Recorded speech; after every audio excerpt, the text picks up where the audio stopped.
की 250 रुपये महीने पे हमने नौकरी शुरू की।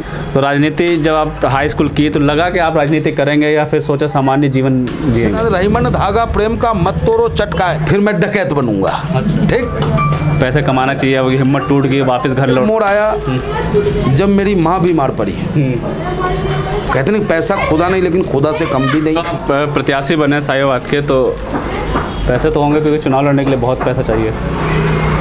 पैसे ही तो नहीं थे साहब। आप पंडित थे, जैसे छवि थी एक असुद ने वैसे प्राप्त की कि मुस्लिमों की बात करते हैं, कई लोग ये कहते हैं कि भड़काऊ भाषण भी देते हैं। और भी पार्टी थी, कांग्रेस थी, और भी छोटी कई पार्टियाँ हैं, तो आपने एकदम विचार जो है यही क्यों है कि AIMIM ज्वाइन करें? नमस्कार, आप देख रहे हैं MJ खबर और मैं आपके साथ जुनैद अंसारी। और अभी हम जानेंगे, हम हैं पंडित मनमोहन झा के साथ, इनके जीवन परिचय जानेंगे कि कहाँ से ये आए, कैसे ये उत्तर प्रदेश के गाज़ियाबाद NCR में पहुँचे और अपनी पकड़ जो है राजनीतिक पकड़ कैसे बनाई, आर्थिक मजबूत कितने थे जब प्रत्याशी बने विधायकी के, तो पैसे कितने थे, क्या इनके जो आर्थिक मजबूती है घर से थी या नहीं थी, घर कितने इनके पास, सब कुछ जानेंगे A to Z। शुरुआत करते हैं जी, पहले तो स्वागत करते हैं MJ खबर पे जी। बहुत बहुत धन्यवाद आपका। कहाँ से पंडित जी? कहा जाता है कि आप बिहार से हैं, बिहार में कहाँ से? जी, मेरा गांव जो है चंदौली ग्राम है, थाना बेलसंड है, जिला सीतामढ़ी। माता सीता की जननी की धरती से हूँ मैं, और उसे मिथिलांचल भी कहा जाता है। वहाँ से मैं 10वीं पास करने के बाद 96 में दिल्ली आया था। दिल्ली आने के बाद गाज़ियाबाद आया। गाज़ियाबाद में एक कमरा होता था, उस कमरे में हम लगभग 6 लोग हुआ करते थे। पढ़ाई करने आए थे? नहीं भाई साहब, अगर इतने धनाढ़ होते तो फिर वहाँ पढ़ाई करने का काम करते, यहाँ तो नौकरी करने आए थे। अच्छा, नौकरी करने आए थे जी। और बताऊँ मैं आपको, 6 लड़के हम आए थे साथ में। 6 में से 6 के 6 लड़के हम चले गए। हम यहीं शहीद नगर के बराबर में साहनी टायर एक कंपनी थी जो दिल्ली में पड़ता है। तो कई जगह हम लोग नौकरी ढूंढने गए, तो कहीं पे 250, कहीं पे 300, कहीं पे 400 रुपये सैलरी बता रहा था। लेकिन साहनी टायर में जब गए तो वहाँ 1400 रुपये की सैलरी बताई उन्होंने। 1400 रुपये? 1400 रुपये। हमने कहा बहुत बढ़िया जॉब है भाई। लेकिन जब मैं गया वहाँ तो आप यकीन करना कि लंच टाइम तक भी जॉब करना मेरे लिए टफ हो गया। ऐसा क्या काम था? इतना हार्ड वर्क था, गरम टायर को उठा के फेंकना, रखना, पूरे नाखूनों में काले काले भर गए। वो तो लंच होते ही मैं लंच के बहाने वहाँ से निकल के भाग आया। और मेरे साथ के 5 लोग थे, वो उसी में काम करते रहे। अब सब अपने अपने घर पे बैठे हैं। और जब हम यहाँ आए तो एक ट्रांसपोर्ट था सरदार जी का, सरदार करम सिंह जी, वो हमारे गुरु भी रहे। तो उन्होंने अपने यहाँ जगह दी काम करने की। 250 रुपये महीने पे हमने नौकरी शुरू की। मेरा काम इतना ही था कि ऑफिस में झाड़ू लगाना, मटके में पानी भरना और ड्राइवर के लिए चाय लाना। मतलब आप भी चाय लेकर आते थे? प्रधानमंत्री जी चाय बेचते थे, आप चाय लेकर आते थे? लेकिन प्रधानमंत्री जी जहाँ चाय बेचते थे वो स्टेशन अस्तित्व में नहीं था, जो वक्त वो बता रहे हैं। लेकिन मैं जहाँ से चाय लाता था वो दुकानें आज भी हैं। वो हमारे गुरु चले गए, लेकिन वो ट्रांसपोर्ट का नाम भी क्रांतिकारी टेम्पो ट्रांसपोर्ट, जो मेरे कंपनी का नाम है, वो हमें ही दे गए। तो आप सोचो आपकी मैं कितना एक बग्गा हूँ, एक तरफा हूँ कि मैं जिसका हो जाता हूँ तो हो ही जाता हूँ, और जिससे टूट जाता हूँ फिर वही मेरा एक ही सिद्धांत, रहीमन धागा प्रेम का मत तोड़ो चटकाए, टूटे धागा न जुड़े, जुड़े गांठ पड़ जाए। तो अगर एक बार तोड़ दी हमने तो जोड़ना संभव नहीं है, और गांठ कहीं ना कहीं नजर आएगा। तो सरदार जी के पास जो हमने जॉब किया 96 से लास्ट तक उनके साथ रहा। आज भी जुड़े हैं क्या? हाँ, अब सोचो कि वो कंपनी हमें दे गए, वो नाम हमें दे गए, अपना आपको ही दे दिया, हमें ही दे गए, क्योंकि उनका एक ही लड़का था जो डायरेक्ट कर्नल बहाली हुआ था। अच्छा, कर्नल बन गए जी। और हमारे सरदार जी भी दिल्ली पुलिस के थे, इंदिरा गांधी जी के बॉडीगार्ड रहे थे वो। और जब दिल्ली में कभी पुलिस की स्ट्राइक हुई थी उस टाइम में, तो वो कॉमरेड थे और नेता थे उसके वो। तो उन्होंने दिल्ली पुलिस की स्ट्राइक कर दी थी, जिसकी वजह से उनकी नौकरी स्वतः ही खत्म हो गया। नेतागिरी क्या सरदार जी से सीखी आपने? अच्छा, नहीं, सरदार जी से हमें ये ज़रूर सीखने को मिला कि कमज़ोर को मदद करना चाहिए। अगर आपके पास पैसा है तो कोई भिखारी आता था तो उनको खाना ज़रूर वो खिलाने का काम करते थे। तो उनसे ही हमने सीखा यहाँ पे। और बराबर में बॉर्डर पे ऑफिस होता था, वहीं सोना वहीं रहना। और शहीद नगर बराबर में यहाँ पान की दुकान हुआ करती थी, पान खाने आया करते थे हम। फिर लोगों से मिलना जुलना, धीरे धीरे समाज के बीच। अच्छा, राजनीति करने कब सोचे? जब हाई स्कूल तक जब बिहार में थे, हालांकि कहा जाता है कि बिहार के या पूर्वांचल यूपी के बच्चे बच्चे में राजनीति बसी होती है, तो राजनीति जब आप हाई स्कूल किए तो लगा कि आप राजनीति करेंगे या फिर सोचा सामान्य जीवन जिएंगे? दरअसल स्कूल में जब मास्टर पूछता है, आपसे भी पूछा होगा, हर किसी से पूछा जाता है, तो हमसे भी पूछा गया था कि भाई क्या करेगा तू? तो हमने कहा था उनसे कि या तो मैं फौज में जाऊंगा, और कह देते हैं आदमी, या तो फिर मैं डकैत बनूंगा। ठीक, एक शौक होता ना, सुल्ताना डाकू, ये डाकू, चर्चा चलता था उस टाइम में, गांव में नाटक होते थे। लेकिन जब मैं गांव से यहाँ से कुछ दिन पहले जब गया गांव, तो वही मास्टर हमें मिल गए। उन्होंने कहा भैया क्या काम कर रहा? मैंने कहा गुरुजी पॉलिटिक्स कर रहा हूँ, राजनीति कर रहा हूँ। तो कहा कि तू आखिर डकैत बन ही गया? मैंने कहा गुरुजी मैं वो डकैत नहीं हूँ जो और डकैत हैं, जो खद्दर का कपड़ा पहन करके लोगों का वोट तो लेते हैं और लोगों पे ही अपनी बंदूक तानते हैं। मैं तो सेवक बना हूँ, और मेरी हकीकत यही है कि आज भी मैं रुपये भर का आदमी नहीं हूँ। आर्थिक रूप से मैं कहीं कमज़ोर नहीं हो पाया। अगर मैंने 100 कमाया तो 20 परिवार को दिया, 80 समाज पे खर्च किया। बिल्कुल, मतलब डकैत बने लेकिन दान करने वाले डकैत बने। जी जी जी, हमारी सोच है कि मैं लोगों की मदद करूं। अच्छा, बात करें पारिवारिक स्थिति की, तो जो पिताजी थे आपके क्या करते थे, और भाई बहन सबके बारे में क्या चीज़ कुछ बताना चाहेंगे? जी, मैं 4 भाई हूँ, दूसरे नंबर का मैं हूँ। मेरे पिताजी ट्रक ड्राइवर थे। बिहार में ही? हाँ, ड्राइवर, हाँ बिहार में ही थे, लेकिन ड्राइवर तो ऑल इंडिया घूमने वाले लोग होते हैं। तो वो पिताजी हमारे ड्राइवर थे, और आर्थिक स्थिति इतनी मजबूत भी नहीं थी। खेत भी जो है कोई ज़्यादा नहीं, 4-5 बीघा ज़मीन सारा ही, तो उस खेत से भी इतना अर्जन नहीं हो पा रहा था कि हम अच्छी पढ़ाई कर ले। तो बड़ा भाई भी इंटरमीडिएट किया और हम मैट्रिक किए। हमसे छोटा वाला है वो नॉन मैट्रिक ही रहा। वो आज भी उसका बहुत बढ़िया कारोबार है माता रानी की कृपा से।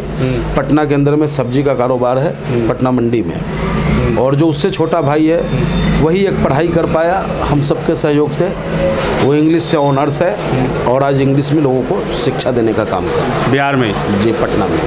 तो राजनीति आके जैसा आपने कहा कि यहीं गाजियाबाद से सीखी है, बिहार में कुछ कहानियाँ आती है आपकी कि पटना में भी कोई राजनीति की है आपने? हाँ, राजनीति देखिए, राजनीति तो खून में है। हाँ, जब स्कूल में थे तो राजनीति की शुरुआत हो गई थी। क्लास का मॉनिटर कौन बनेगा, तो क्लास मॉनिटर ही बन जाना, अध्यक्ष बन जाना राजनीति का पहला सीढ़ी होता था। और निश्चित रूप से हम जहाँ तक पढ़ाई की हर बार अपने क्लास में मॉनिटर बन के रहे हैं। तो ये तो कला था हमें कि संगठन कैसे चलाना है, लोगों को कैसे रखना है ताकि हम ताकतवर बन के रहें, लोगों की मदद कर सकें। तो स्कूल से ही हमने सीखा है राजनीति करना। तो राजनीति पटना छोड़ के ये गाजियाबाद को क्यों चुना? गाज़ियाबाद की धरती को मैं नमन करता हूँ। गाज़ियाबाद की धरती मेरी माँ है। यहाँ के हर उद्योगपति, हर वो बड़े लोग मेरे पिता तुल्य है। नौजवान जितने भी हैं वो मेरे भाई हैं। और गाज़ियाबाद की पावन धरती ने हमें मेरा पेट भरने का काम किया। जब हमें लगा कि पेट भरने के बाद कुछ फालतू बच रहा है मेरे पास, तो उससे हमने जो हमसे कमज़ोर थे उनकी मदद करना शुरू किया। और उसी दरमियान 98 में हमें समाजवादी पार्टी के वार्ड अध्यक्ष मस्जिद मंसूरी साहब, उनका इंतकाल हो गया। वो हमें मिले, उन्होंने हमसे कहा कि पंडित जी आप समाजवादी पार्टी ज्वाइन कर लो। मैंने कहा समाजवादी पार्टी का बायलॉज क्या है भाई, आप क्या करते हो? तो उन्होंने किताब दी थी हमें, 2 रुपये का किताब आया था वो। उसे हमने पढ़ा। पढ़ने के बाद हमें लगा कि नहीं, समाजवादी पार्टी की सोच सही है, ये गरीबों की हक की लड़ाई लड़ेगा, लड़ने वाली बात कर रहा है, तो चलो मैं आपके साथ ज्वाइन करता हूँ। ज्वाइन किया और वार्ड उपाध्यक्ष हम बने। वार्ड उपाध्यक्ष से सफ़र तय करते करते 98 से अब तक जो है, जो विभिन्न संगठनों में पदों पे हम रहे हैं। कमाई खूब की होगी? कमाई ही तो नहीं कि आज भी किराए के मकान में आपके सामने, किराए के मकान में रहते हैं अभी भी? आज भी किराए के मकान में आपके सामने बैठा हूँ। मेरे बच्चे आज भी सरकारी स्कूल में पढ़ते हैं। मेरा ये मानना है कि नेता होने का मतलब ये नहीं है कि आप बहुत बड़े पैसे वाले हो। नेता तो वो होगा जो दानी होगा, नेता वो होगा जो श्रम करने वाला होगा, नेता वो होगा जो दूसरे को दर्द को अपना समझता होगा। एक बार को मेरे घर का बच्चों का अगर कोई काम है एडमिशन का और पड़ोस में किसी के बच्चे को हमारी ज़रूरत है, तो मैं अपने बच्चे का काम छोड़ दूंगा, पड़ोस का काम ज़रूर करके दूंगा। तो राजनीति ये कहता है। लेकिन 1990 के दशक के बाद हिंदुस्तान की राजनीति में बहुत बड़ा बदलाव आया। उद्योगपति, बाहुबली, प्रॉपर्टी डीलर जैसे लोग जो भूमाफियागिरी का काम करते हैं, आप जिस साहिबाबाद में मैं रहता हूँ, लगभग कच्ची कॉलोनियाँ जो कटी, अनऑथराइज कटी, और उस अनऑथराइज कॉलोनी में रहने कौन गए? हम जैसे गरीब लोग, जो 1-1 रुपया कमेटी में कहीं से जमा करने के बाद वो ज़मीन लेता है, और बाद में फिर सरकार के लोग भूमाफिया, और फिर सरकार का बुलडोजर और वहाँ का अमीन और पटवारी सब पहुँचता है और कहता है जी तुम्हारा ज़मीन फर्जी है, और वो लोग बर्बादी के कगार पे खड़े मिलते हैं। तो ऐसे लोगों का बर्दाश्त प्राप्त हो गया राजनीति में, जिसका कि मैं विरोध करता हूं, क्योंकि मैं लोहिया जी को मानने वाला हूं। मैं आपको जयप्रकाश नारायण जी और कर्पूरी ठाकुर जी के सिद्धांतों को मैं अपना सिद्धांत मानता हूं, और उसी सिद्धांत को लेकर के वास्तविक रूप में जो राजनीति की आवश्यकता है वो करने का काम हमारे वरिष्ठ असदुद्दीन ओवैसी साहब कर रहे हैं, जो एक नेता को करना चाहिए। आएंगे सफ़र में धीरे धीरे जो है, आप पहले समाजवादी में किया आपने, इस बीच पहले बात करते हैं तो कुछ ऐसी स्थिति, घर पारिवारिक स्थिति, आर्थिक स्थितियाँ बता रहे हैं कि अभी भी हम कमज़ोर हैं, किराए का घर है, तो कोई ऐसी कहानी जिससे लगा कि अब पैसे कमाना चाहिए, अब हिम्मत टूट गई, वापस घर लौट जाएं, ऐसी कोई कहानी आई बीच में? नहीं, ऐसा कभी नहीं आया। कई मोड़ ऐसे आए। जब हमें अपनी बहन की शादी करनी थी, बंद कर लो भाई। जब हमें अपनी बहन की शादी करनी थी, उस वक्त में हमारी सरकार थी, अखिलेश जी मुख्यमंत्री थे। हमने उम्मीद किया था कि शायद पार्टी हमारी कुछ मदद कर देगा, लेकिन पार्टी ने हमारी मदद नहीं की। समाज ने मदद किया, समाज ने साथ दिया। लगभग 8-10 लाख रुपया खर्च हुआ और शादी संपन्न हुआ, और कर्ज में हम डूबे रहे। मेहनत करके हमने किया, लेकिन भागना नहीं सीखा हमने, भागना नहीं सीखा। एक मोड़ आया जब मेरी माँ बीमार पड़ी। कहते नहीं पैसा खुदा नहीं, लेकिन खुदा से कम भी नहीं। तो एक मोड़ आया जब मेरी माँ बीमार पड़ी। बहुत भाग दौड़ की हमने सोचा कि पार्टी से कुछ मदद हो जाए। राष्ट्रीय अध्यक्ष जी तक भी हमने अपनी बातें रखी, किसी ने हमारी नहीं सुना। उसके बाद यहाँ के जो MLC हमारी पार्टी के थे, राकेश यादव जी, उन्होंने एक लेटर लिख के दिया अपने कोटे से कि भाई इनका इलाज किया जाए, लेकिन ये संभव नहीं था कि दिल्ली में उनका पैसा व्यय हो। हम बहुत परेशान रहे, इधर उधर से लोगों से मदद लेके इलाज कराते जब थक गए हैं, तो मैं बधाई देना चाहूँगा और भगवान से प्रार्थना करूँगा कि वो हमेशा स्वस्थ रहें। राम निवास गोयल जी, दिल्ली विधानसभा स्पीकर, मैं उनके पास पहुंचा अचानक, उनसे मदद की गुहार लगाई हमने। उन्होंने फ्री ऑफ कॉस्ट में मेरी माँ का इलाज राम मनोहर लोहिया में बेहतर इलाज दिया उन्होंने। अब माँ मेरी नहीं है, मैं अपनी माँ के पुण्यात्मा की शांति के लिए भगवान से प्रार्थना करता हूँ। माँ से भी कहता हूँ कि गोयल साहब भी स्वस्थ रहे, ऐसी कामना माँ भगवान से करे। बिल्कुल। जब आप प्रत्याशी बने साहिबाबाद के, तो पैसे तो होंगे, क्योंकि चुनाव लड़ने के लिए बहुत पैसा चाहिए। पैसे ही तो नहीं थे साहब। फिर कैसे लड़ लिया आपने चुनाव? जब मैं AIMIM को ज्वाइन किया, उस वक्त मेरे पास मात्र 700 रुपये थे, घर से लेकर के पॉकेट तक। 700 रुपये? मात्र 700 रुपये। उसके बाद जब आवेदन करने की बात आई तो 16,000 रुपये की आवश्यकता थी। मेरे पास मात्र दोस्त यारों से, जब्बार मेरा एक दोस्त है, 5,000 उसने दिया, 2,000 किसी और ने दिया, 3,000 किसी और ने दिया। वो 13,000 तक ही हम पहुंच पाए। 3,000 फिर भी कम पड़ रहा था। तो जिला अध्यक्ष परवेज पासा जी का फ़ोन आया कि भैया क्या हुआ गामा जी, चलना है, अमरोहा जाना था और 7-8 बज चुका था। मैंने कहा अध्यक्ष जी 13,000 हुए, 3,000 अभी भी कम पड़ रहे हैं। तो वो भी हंसने लगे, कह रहे यार आ जाओ, 3,000 मैं दे दूंगा।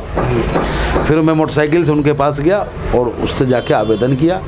आवेदन करने के बाद राष्ट्रीय अध्यक्ष जी को लगा कि हाँ ये, क्योंकि जो मेरा बायोडाटा था, प्रोफाइल वो स्ट्रॉन्ग था, जो हमने काम किया था, चाहे लॉकडाउन रहा हो, उससे पहले या किसान का आंदोलन रहा हो, या प्रदेश सरकार की गलत नीतियों के खिलाफ सड़कों पे उतरना रहा हो, या NRC के खिलाफ शाहीन बाग में जा कर के अपना विरोध दर्ज कराना हो, सुंदर नगरी में हो, हर जगह हमने प्रोटेस्ट किया। क्यों? हमने इसलिए प्रोटेस्ट नहीं किया कि मुसलमान के हम चाहते हैं, हमने इसलिए प्रोटेस्ट किया कि मुसलमान भी मेरे देश का अच्छा नागरिक है, सच्चा नागरिक है। और मैं समझता हूँ कि कहीं ना कहीं अगर प्रमाण देना है राष्ट्रीयता की, तो हिंदू को देना होगा।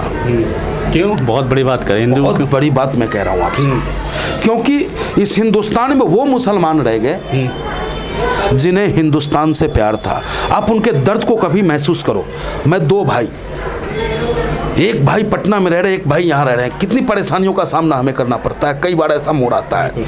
और जब देश का बंटवारा हुआ, उस दर्द को आप महसूस करो कि एक भाई तो उसका कह रहा है कि जिन्ना साहब मेरे कायदे आजम है, वो जिन्ना की तरफ भागे, और एक भाई कह रहा नहीं भाई मत जा, रुक जा भाई, ये हिंदुस्तान मेरा है, मेरे बाप दादा का कब्र यहाँ है, इस हिंदुस्तान की आज़ादी में मेरे दादाओं ने अपनी कुर्बानी दी है।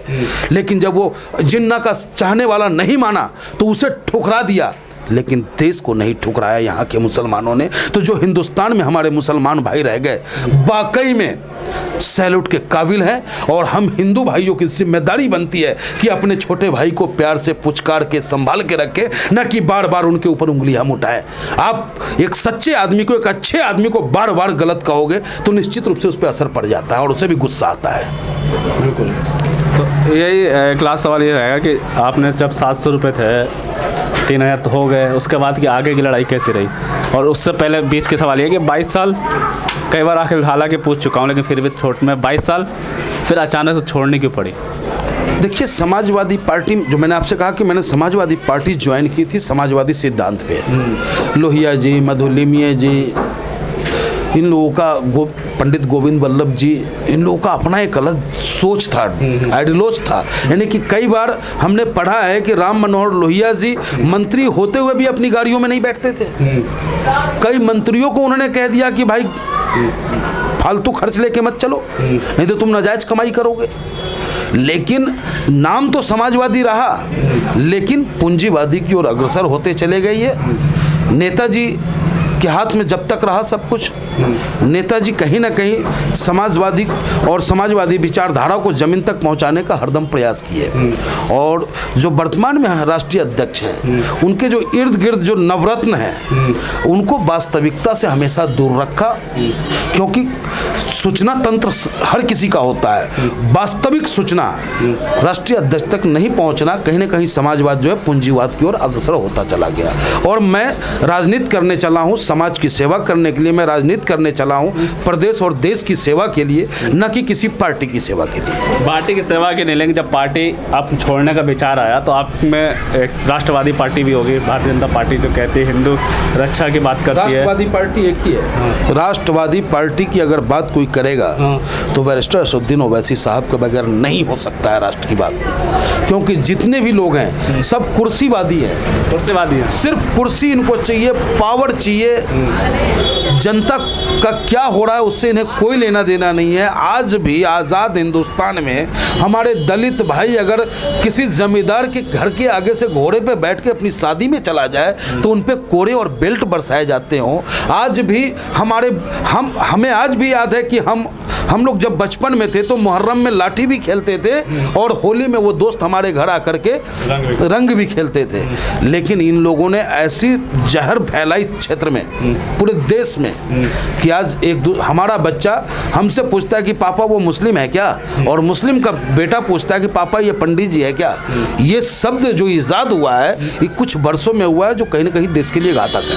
नहीं, मतलब सवाल थोड़ा ये था कि चलिए ठीक है, आपने बता दी कि वो पार्टी तो आप नहीं जा सकते, मतलब आप पंडित है, जैसे छवि थी एक असद ने वैसे प्राप्त की कि मुस्लिमों की बात करते हैं, कई लोग ये कहते हैं कि भड़काऊ भाषण भी देते हैं। और भी पार्टी थी, कांग्रेस थी, और भी छोटी कई पार्टियां हैं, तो आपने एकदम विचार जो है यही क्यों है कि AIMIM ज्वाइन करेंगे? देखिए, देश की आज़ादी में हर किसी का योगदान रहा। देश आज़ाद होने के बाद हर समाज का उत्थान हुआ और देश की एक आज़ादी में जितना कुर्बानी हिंदू का उतना मुसलमान का भी रहा है। लेकिन जितनी भी पार्टियां हैं वो सिर्फ मुसलमानों को धार्मिक चश्मा पहनाकर और भाजपा का डर दिखाकर उनके वोट को तो प्राप्त करने का काम किया, लेकिन उनका राजनीतिक ग्राफ जो है उठाने का काम नहीं किया। और मैं समझता हूँ चाणक्य ने भी कहा है कि वही समाज तरक्की करता है जिस समाज के पास राजनीति की चाबी हो।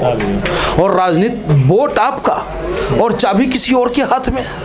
तो अगर ओवैसी साहब मुसलमान की बात कर रहे हैं तो कोई गलत नहीं कर रहे हैं, क्योंकि राजनीतिक रूप से हिंदुस्तान में अगर कोई पिछड़ा है तो वो मुस्लिम है, और वोट के रूप में सबसे ताकतवर है, झंडा उठाने में सबसे ताकतवर है, लाठी खाने में सबसे आगे ताकतवर है, लेकिन कुर्सी पे बैठेगा कोई और। तो क्या गलत कह दिया मेरा नेता, ये बताएं आप। सच को सच कहना अगर गलत है तो मैं बार बार कहूँगा गलत, मैं बार बार उस गलती को दोहराऊंगा। अगर सरकार गलत निर्णय लेती है, जनहित में निर्णय नहीं होता है, और उनके खिलाफ आवाज़ उठाऊं और सरकार हमें कहता हो राष्ट्रद्रोही, तो मैं वो कहलाना पसंद करूंगा, क्योंकि मैं भगत सिंह, चंद्रशेखर आज़ाद, अशफाक उल्लाह के वंशजों में से हूँ। अंग्रेज़ों के खिलाफ भी हमारे बुजुर्गों ने आवाज़ उठाया था, जब जब अंग्रेज़ ने गलत किया।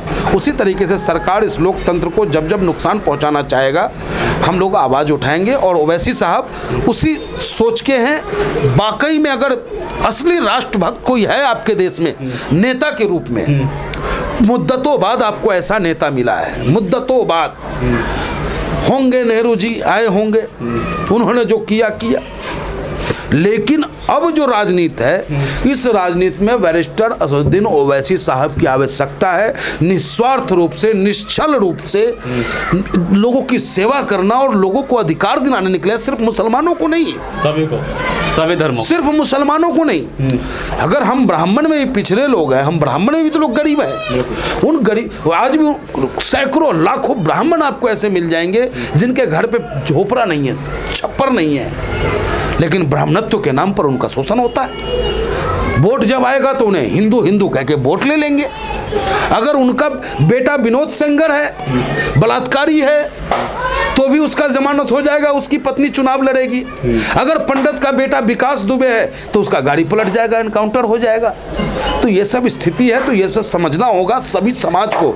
मैं सर्व समाज को अपील करता हूं कि आप राजनीति का एनालाइज करें, और वास्तविकता में अगर देश को ज़रूरत है किसी नेता की तो वो एक ही नेता है, बैरिस्टर असदुद्दीन ओवैसी साहब। बहुत बहुत हम शुभकामनाएं देते हैं आपको कि आगे चल के राजनीति में जो है एक बड़ा, जिस तरह की जो लड़ाई लड़ रहे हैं उस लड़ाई में जीत हो। और ये कहानी थी पंडित मनमोहन झा गामा की, जो एक 10वीं पास करके 400 रुपये की नौकरी से ज्वाइन करके और जेब में 700 रुपये लेके विधायकी के चुनाव लड़े, और सबसे बड़े भारत का सबसे बड़ा विधानसभा साहिवाबाद क्षेत्र से इन्होंने चुनाव लड़ा है। और पंडित होते हुए भी एक ऐसी पार्टी को चुना जिसे अपवादित कहा जाता है भारत में कि मुस्लिमों का सोचती है, लेकिन उसके पीछे क्या राज है, क्या कहानी, सारी कुछ आपने सुन लिया है, सब कुछ आपको बता दिया है। तो ये कहानी थी, और इस कहानी अगर आपको पसंद आए तो ज़्यादा से ज़्यादा इसको शेयर ज़रूर करना।